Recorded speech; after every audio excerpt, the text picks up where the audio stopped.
நம்ம திருச்சியிலேருந்து மாரியப்பன் அவர்கள் இந்த தவில் கட்டையரை சரி பண்ணுறதுக்கு வந்தாங்க. கரெக்டாக சரி பண்ணிச்சு ஃபுல்லாக. அவங்க மாப்பிள்ளை ஹரி புதுக்கோட்டை அவர் கட்டை தான் இதை சரி பண்ணுறதுக்கு மாப்பிள்ளை இட்டு வந்தார். இப்போ இந்த கட்டை சரி பண்ணதை பற்றி ஹரி பேசுவார். சொல்லுங்கள், எப்படி இருக்கு கட்டை சரி பண்ண? எப்படி இருக்கு? நல்லா இருக்குது. கட்டை இன்னைக்கு எப்படி இருக்கு? நல்லா இருக்கு, நல்லா இருக்கு. நான் பார்த்து ரொம்பவே நல்லா இருக்கு. அவங்க ஃபினிஷிங்காக பண்ணியிருக்காங்க. ஃபினிஷிங் சூப்பராக இருக்கு. ஓகே, கட்டை இந்த பாருங்க பார்த்தீங்கன்னா பாருங்கள் கட்டை ஃபினிஷிங் பண்ணியாச்சு.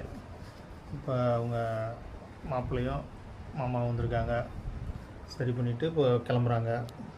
உங்களுக்கு இதே மாதிரி சரி பண்ணால் வாங்க, சரி பண்ணிக்கலாம். புது கட்டை வேணாலும் வாங்க, வாங்கிக்கலாம்.